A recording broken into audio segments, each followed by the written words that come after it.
एक महिला पुलिस ने अपने परिवार के आंख में धूल झोंककर किसी डीएसपी के साथ रंगरलियां मना रही थी। फिर खुदा ने एक दिन उसी के हाथों से उसके इज्जत का तमाशा बनाया। इसलिए कहते हैं, खुदा से डरो, कोई देखे या ना देखे, ऊपर वाला ज़रूर देखता है।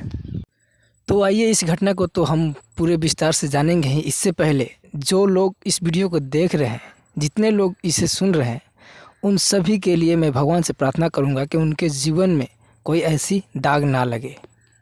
तो भगवान आपको हमेशा खुश रहे। तो आइए जानते हैं इस घटना को पूरे विस्तार से। तो देखिए, नौकरी तो हर कोई चाहता है। हर कोई चाहता है कि मैं पढ़ लिख कर कोई अच्छा काम करूं, कोई सरकारी नौकरी करूं, जिससे हमारा घर अच्छे से चल सके और हम इज्जत से जी सके इस दुनिया में। लेकिन कब किसके मन में खोट हो जाए और कौन इंसान कब बदल जाए, ये बताना नामुमकिन है। ऐसे ही एक परिवार था, जिस परिवार में माता पिता और 2 भाई और 1 बहन होते हैं। पिता का ख्वाहिश था कि मेरे बच्चे पढ़ लिख कर कोई बड़ा आदमी बने, लेकिन गरीबी की वजह से 2 लड़के उनके पढ़ नहीं पाए। लेकिन उन दोनों लड़कों की मदद से उस लड़की को पढ़ाया जाता है। एक बाप और 2 बेटे गरीबी से लड़कर अपना परिवार चलाकर उस लड़की को पढ़ा देते हैं। पढ़ाने के बाद उसको नौकरी मिल जाती है पुलिस महिला की। उस लड़की को नौकरी मिलने के बाद उसकी शादी अच्छे घर में हो जाता है।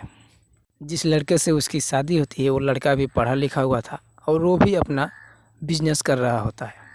दोनों एक दूसरे के साथ बेहद खुश रहते हैं और दोनों अपने अपने काम में बिजी रहते हैं।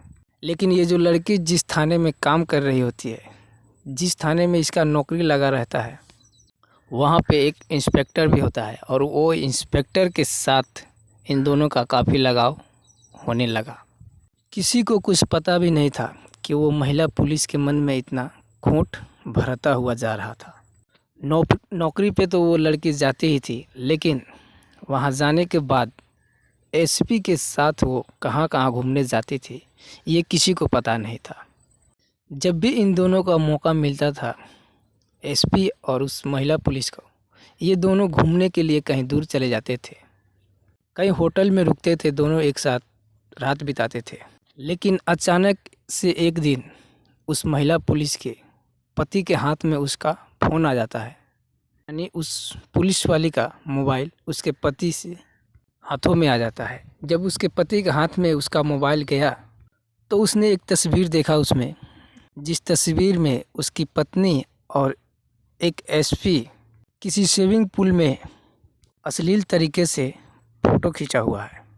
उस तस्वीर को देखते ही उसका पति ने पहचान लिया कि ये दूसरा जो आदमी है वो एसपी है। जब उसका पति उस महिला को दिखाता है वो तस्वीर, तो उसके पति के हाथ से मोबाइल ले लेती है और कहती है, ऐसा कुछ नहीं है, बस तुम्हें शक है। फिर उसका पति कहता है, अरे मैंने अभी तो देखा ये तस्वीर, तुम किसी के साथ अश्लील तरीके से हो। कहती है, ऐसा कुछ नहीं है, तुम कुछ और देखे हो और शक किसी और पे कर रहे हो। उसके बाद वो अपना फ़ोन अपने पति के हाथ में कभी नहीं देती है। लेकिन इस बात से उसका पति नाराज़ रहने लगा और एक दिन उसने थाने में जाके रिपोर्ट भी लिखवाया। लेकिन उसने जब रिपोर्ट लिखवाई एसपी के ख़िलाफ़, तो उसके कराए गए केस का कोई वैल्यू ना रहा, क्योंकि ये एक आम इंसान था और वो एसपी था। थाने में तो पावर उसी का है, इसलिए इसके बातों को दबा दिया जाता है। लेकिन अभी भी उस तस्वीर को उस मोबाइल फ़ोन से हटाया नहीं जाता है। उसकी पत्नी उसको छुपा के रखती है। अब न जाने ऐसी क्या मजबूरी थी उसकी पत्नी के पास, जो अपने अश्लील फ़ोटो को हटाया नहीं। और उस फ़ोटो के साथ साथ उसमें वीडियो भी थे। वो उन सभी वीडियो और फ़ोटो को सेव करके रखा हुआ था वो महिला पुलिस ने। लेकिन उस महिला पुलिस का एक लड़का भी हो गया था, जो कि 7-8 साल का था। लेकिन उस लड़के को अभी कुछ पता नहीं था। हर साल उस लड़के के बर्थडे पे उसके विश पूरा किया जाता था। जो कहता था वो उसको दिया जाता था। उसी तरह से उस लड़के का 8वां बर्थडे आने वाला था। अब की बार उसकी महिला पुलिस ने, उस लड़के की माँ ने अपने लड़के से पूछा कि अब की बार बर्थडे में तुम्हें क्या चाहिए। तो वो लड़का कहता है कि मम्मा, अब की बार बर्थडे में मैं किसी स्विमिंग पूल में नहाऊंगा। महिला पुलिस कहती है, अच्छा इतनी छोटी सी बात, ये कौन सी बड़ी बात हो गई? तुम जहाँ कहोगे वहाँ हम ले चलेंगे तुम्हें और उस स्विमिंग पूल में तुम्हें नहलाएंगे। उसके 8वां बर्थडे पे किसी होटल में जाया जाता है और उस होटल में ही स्विमिंग पूल था। वहीं पे उस लड़के का बर्थडे मनता है, लेकिन उस बर्थडे में उस लड़के का बाप नहीं गया हुआ था, क्योंकि जब से उसके पत्नी के बारे में ये सब पता चला था तब से वो उससे खफा सा रहने लगा था, उससे बातें बहुत कम करता था। इसलिए वो सिर्फ महिला पुलिस ने ही अपने बेटे को लेके उस स्विमिंग पूल में गई थी। उसके बाद वो महिला पुलिस और उसके लड़के दोनों उस पूल में नहाते हैं और तरह तरह के फ़ोटो खींचते हैं। उसको गोद में ले कर के वीडियो बनाती है और फ़ोटो खींचती है। फिर वो वहाँ से घर आते हैं। फिर घर आते ही उसके अगले दिन उस महिला पुलिस ने अपने बच्चे की तस्वीरें और वीडियो सोचा कि मैं अपने व्हाट्सएप स्टेटस पे लगा देती हूँ। उसने अपना मोबाइल उठाया और उसमें स्टेटस लगाया, लेकिन स्टेटस लगाते समय उससे एक गलती हो गई। उसने ठीक से पहचाना नहीं कि कौन सा मेरे लड़के के साथ तस्वीर है और कौन सी तस्वीर एसपी के साथ है।